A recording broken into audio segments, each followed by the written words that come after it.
অবস্থিত ইসলামের সবচেয়ে পবিত্র স্থান মসজিদুল হারাম। মসজিদের কেন্দ্রে কাবার অবস্থান। প্রতিষ্ঠা লগ্ন থেকে কখনো থামেনি কাবার তাওয়াফ। ঘড়ির কাঁটার বিপরীতে চলছে পবিত্র গৃহের প্রদক্ষিণ কার্যক্রম।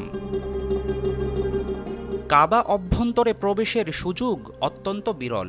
আনুষ্ঠানিক পরিচ্ছন্নতার জন্য বছরে মাত্র 2 বার খোলা হয় পবিত্র ঘরের দরজা। কেমন দেখতে ভেতরের দৃশ্য সেটি নিয়ে তাই আগ্রহের কমতি নেই।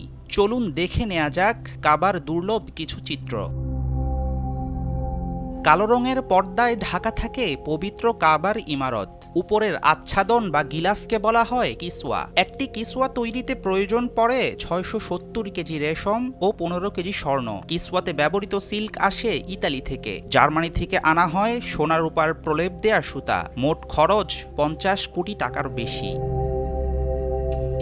নির্মাণের সময় কাবার কোনো দরজা ছিল না। 1977 সালে ক্ষমতায় ছিলেন বাদশাহ খালিদ বিন আব্দুল আজিজ। তার আদেশে তৈরি হয় কাবা শরীফের বর্তমান দরজা। 10 সেন্টিমিটার পুরুত্বের বিশ্বের সবচেয়ে দামি কাঠে তৈরি দরজায় ব্যবহার হয়েছে 280 কেজি খাঁটি সোনা। খোদিত আছে পবিত্র কোরআনের বিভিন্ন আয়াত। ইসলাম পূর্ব যুগ থেকে একই পরিবারের সদস্যরা পালন করে আসছেন কাবার চাবি বহনের গুরুদায়িত্ব।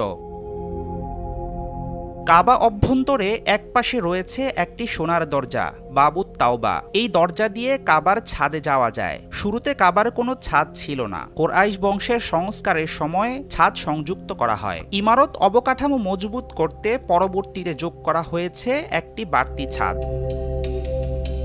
কাবার ভেতরে রয়েছে আব্দুল্লাহ বিন জুবাইর রাদিয়াল্লাহু আনহুর স্থাপিত 3টি স্তম্ভ।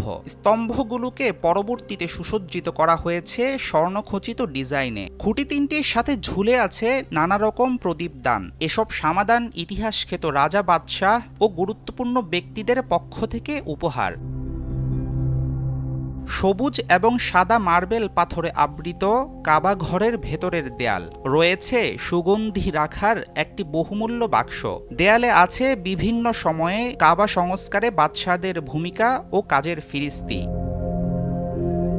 কাবাগৃহের অভ্যন্তরে চিহ্নিত করা আছে রাসূলুল্লাহ সাল্লাল্লাহু আলাইহি ওয়াসাল্লামের নামাজের জায়গা। পাশের দেয়ালে মার্বেল পাথরের উপর খুত্তুল কুফি বা কুফি বর্ণমালায় অঙ্কিত আছে কালিমার ক্যালিগ্রাফি।